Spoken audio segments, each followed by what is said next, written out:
رسوله الكريم أما بعد فأعوذ بالله من الشيطان الرجيم بسم الله الرحمن الرحيم ومن يطع الله ورسوله فقد فاز فوزا عظيما۔ اللہ تبارک و تعالی اپنے کلام عظیم میں ارشاد فرما رہا ہے کہ جو اللہ اور اس کے رسول کی اطاعت کرتے ہیں تو وہ بہت بڑی کامیابی حاصل کرتے ہیں۔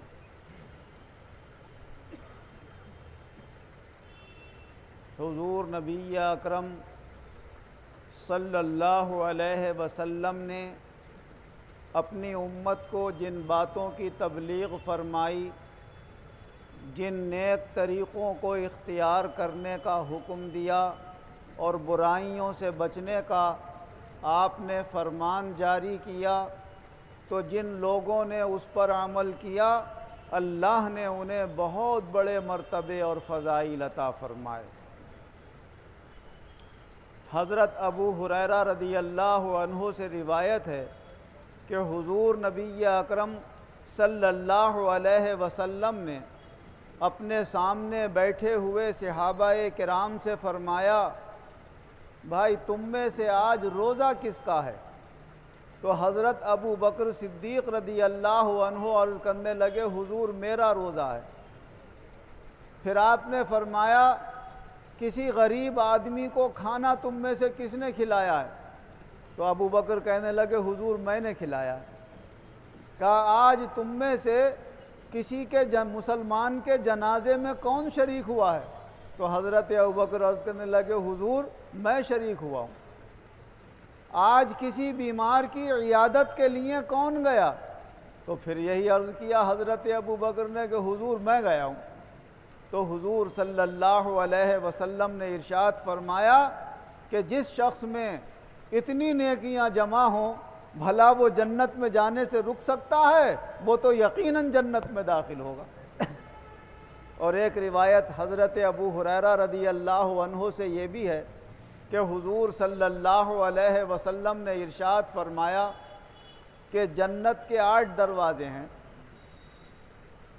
کسی دروازے پر کوئی درباری ہے، پہرے دار ہے، کسی دروازے پر کوئی ہے اللہ کی طرف سے فرشتے مقرر ہیں، اور جب آخرت میں جنتیوں کو جنت میں داخل کیا جا رہا ہوگا تو وہ دربان آواز لگا رہے ہوں گے۔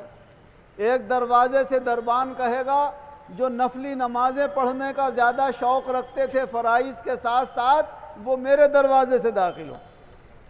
ایک دربان کہے گا کہ جو نفلی روزے رکھنے کے زیادہ شوقین تھے فرائض کی ادائیگی کے ساتھ ساتھ وہ اس دروازے سے، باب ریان ہے، وہ ادھر سے آ جائیں اور ادھر سے داخل ہوں۔ ایک دروازے سے دربان پکار رہا ہوگا کہ جو صدقہ و خیرات کرنے کا زیادہ شوق رکھتے تھے وہ اس دروازے سے داخل ہو جائیں۔ ایک دروازے سے دربان پکار رہا ہوگا کہ جو جہاد میں جانے کا زیادہ شوق رکھتے تھے وہ باب الجہاد سے داخل ہو جائیں۔ اسی طرح ہر دروازے کا دربان لوگوں کا نام لے لے کر اور ان کے جو نیک اعمال کا جیسے جسے شوق ہوگا ویسے ہی اس کے نام سے پکار کر اسے بلا رہا ہوگا۔ حضرت ابو بکر صدیق رضی اللہ عنہ عرض کرنے لگے، یا رسول اللہ اس کی کوئی ضرورت تو نہیں ہے کہ سب دروازوں کے دربان کسی کا نام لے کر کہیں، وہ کہے آؤ ہمارے دروازے سے آ جاؤ، آؤ ہمارے دروازے سے۔ لیکن کیا کوئی ایسا بھی اللہ کا بندہ ہوگا کہ جسے سارے دروازوں کے دربان پکار رہے ہوں گے اور آرزو کر رہے ہوں گے کاش یہ بندہ ہمارے دروازے سے داخل ہو جائے؟ تو حضور صلی اللہ علیہ وسلم نے فرمایا، ہاں ایسے لوگ ہوں گے، اور اے ابو بکر تم بھی انہی میں سے ہوگے۔ تو ایسے ایسے اللہ کے بندے ہوں گے کہ جن کے جنت میں داخل ہونے پر فرشتے فخر کریں گے اور کہیں گے کاش یہ ہمارے دروازے سے داخل ہو جائے، تو ہم دوسرے دربان سے کہیں دیکھو یہ اللہ کا نیک بندہ ہمارے دروازے سے داخل ہوا ہے۔ تو ابو بکر صدیق رضی اللہ عنہ کو یہ مرتبہ اور مقام کیسے ملا؟ ایسے ہی نہیں مل گیا، آسانی سے حاصل نہیں ہوتا ہے۔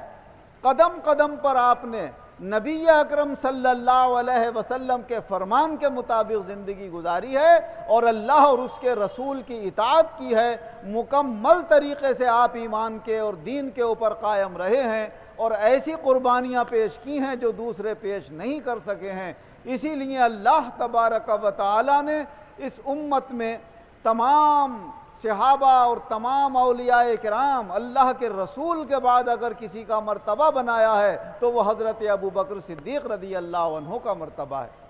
اور باقی تمام جتنے بھی نبی ہیں، سارے نبیوں میں، سارے نبیوں کے بعد جو سب سے اونچا رتبہ ہے وہ حضرت ابو بکر صدیق رضی اللہ عنہ کا ہے، چاہے وہ کسی بھی امت کے ماننے والے ہوں۔ تو یہ مرتبہ اور مقام اسی لیے ملا کہ انہوں نے اللہ اور اس کے رسول کا کہنا مانا۔ اگر آج بھی اللہ کے بندے زیادہ سے زیادہ اللہ اور اس کے رسول کے کہنے پر چلے تو اللہ تعالیٰ دنیا میں بھی عزت اور سربلندی عطا فرماتا ہے، اور اصلی کامیابی تو آخرت کی ہے۔ ایسے بندے کی آخرت کی کامیابی یقیناً ہے۔ حضرت عبداللہ بن سلام رضی اللہ عنہ روایت فرماتے ہیں کہ جب حضور صلی اللہ علیہ وسلم ہجرت کر کے مدینہ منورہ تشریف لے آئے تو ہم مدینہ کے رہنے والے حضور کی زیارت کے لیے جانا شروع کیا۔ فرماتے ہیں جب سب سے پہلے میں حضور صلی اللہ علیہ وسلم کے دربار میں پہنچا تو میں نے پہلے آپ کے چہرے کو غور سے دیکھا۔ جب چہرے کو غور سے دیکھا تو میرے دل نے کہا کہ یہ چہرہ کسی جھوٹے آدمی کا نہیں ہو سکتا۔ بس فوراً میں نے یقین کر لیا کہ آپ اللہ کے سچے رسول ہیں، اور فرمایا اس دن سب سے پہلے کلمات جو حضور صلی اللہ علیہ وسلم کی زبان مبارک سے مجھے سننے کو ملے وہ یہ کلمات تھے، یا ایھا الناس افشوا السلام واطعموا الطعام وصلوا الارحام وصلوا باللیل والناس نیام تدخلوا الجنۃ بسلام۔ کہ آپ نے فرمایا اے لوگو آپس میں سلام کا رواج قائم کرو، افشوا السلام، سلام کا رواج قائم کرو، واطعموا الطعام، اور لوگوں کو کھانا کھلایا کرو، وصلوا الارحام، اور اپنے رشتوں کو ملانے کی کوشش کیا کرو، اور جب رات کو لوگ سو جایا کریں تو اس وقت اٹھ کر اللہ کی عبادت کیا کرو اور نماز پڑھا کرو، تم ضرور جنت میں داخل ہو جاؤ گے۔ تو یہ جنت میں داخل ہونا بہت بڑی کامیابی ہے، اور سب سے بڑی کامیابی تو وہی ہے۔ اللہ تبارک و تعالیٰ نے قرآن پاک میں یہی فرمایا کہ جو دوزخ سے بچا دیا گیا اور جنت میں داخل کر دیا گیا تو وہ یقیناً بہت بڑی کامیابی حاصل کرنے والا ہو گیا، فقد فاز، وہ یقیناً کامیاب ہو گیا۔ تو اللہ تبارک و تعالیٰ نے اپنے اور اپنے رسول کی اطاعت میں کامیابی رکھی ہے، اور جنہوں نے کہنا مانا ہے وہ دنیا میں بھی باعزت رہے ہیں اور آخرت میں بھی کامیاب ہوں گے۔ اور اگر کسی موقع سے بھی ماننے میں ذرا کوتاہی کر دی ہے تو اللہ نے یہ نمونہ پیش کر دیا کہ قیامت تک یاد رکھنا جو ہمارا اور ہمارے رسول کا کہنا نہیں مانتا ہے اسے ضرور کوئی نہ کوئی تکلیف اور پریشانی اٹھانا پڑتی ہے۔ چنانچہ غزوہ احد کے موقع پر جب حضور صلی اللہ علیہ وسلم نے حضرت عبداللہ بن جبیر رضی اللہ عنہ کو 50 تیر اندازوں کا سردار مقرر کر کے ایک گھاٹی پر بٹھال دیا تھا، گھاٹی کے روکنے کے لیے پہاڑی پر، کہ ادھر سے کوئی دشمن آ کر حملہ نہ کر دے مسلمانوں پر، رو کے رہنا یہاں سے۔ نیچے میدان میں جنگ ہو رہی، برچھوں سے تلواروں سے اس سے جنگ ہوتی تھی اس زمانے میں۔ اللہ کا کرم ایسا ہوا کہ مسلمانوں کو بہت شاندار فتح و نصرت اور کامیابی حاصل ہوئی۔ کفار قریش میدان چھوڑ کر بھاگنے لگے، اور اتنی گھبراہٹ میں بھاگ رہے تھے کہ مسلمانوں کو یقین ہو گیا کہ ابھی یہ میدان چھوڑ کر بھاگ گئے اور ہمیں کامیابی حاصل ہو گئی، مال غنیمت بھی چھیننے میں اور لوٹنے میں لگ گئے۔ تو وہ جو پہاڑی پر بیٹھے ہوئے تھے وہ اپنے سردار سے کہنے لگے بھائی اب یہاں بیٹھنے کی کیا ضرورت ہے، اب تو فتح حاصل ہو گئی، کامیابی حاصل ہو گئی۔ وہ فرمایا نہیں، رسول اللہ صلی اللہ علیہ وسلم نے فرمایا کہ بھائی چاہے کامیابی ہو چاہے ناکامی، جب تک میں نہ کہوں اس وقت تک یہاں سے مت ہٹنا، ہمارے رسول کا یہ فرمان ہے لہٰذا ہم یہاں سے نہیں ہٹیں گے۔ مگر کچھ لوگ جلد بازی میں، ارے حضور کا مقصد تو یہ ہوگا نا کہ اگر ناکامی ہو لہٰذا جب کامیابی ہو رہی ہے سب مال غنیمت لوٹ رہے ہیں تو ہم کیوں محروم رہیں، اترنا شروع کر دیا۔ لیکن 6-7 لوگ وہیں پر بیٹھے رہے اور دشمنوں سے مقابلہ کرتے رہے، اللہ کے رسول سے منہ نہیں موڑا، انہیں شہادت کا مرتبہ حاصل ہوا اور جنت ان کے لیے حاصل ہو گئی۔ اور قیامت تک کے لیے اللہ نے یہ نمونہ پیش کر دیا کہ دیکھو جب انہوں نے کہنا نہیں مانا تو تھوڑی دیر میں نتیجہ کیا ہوا، پلٹ گیا معاملہ بالکل۔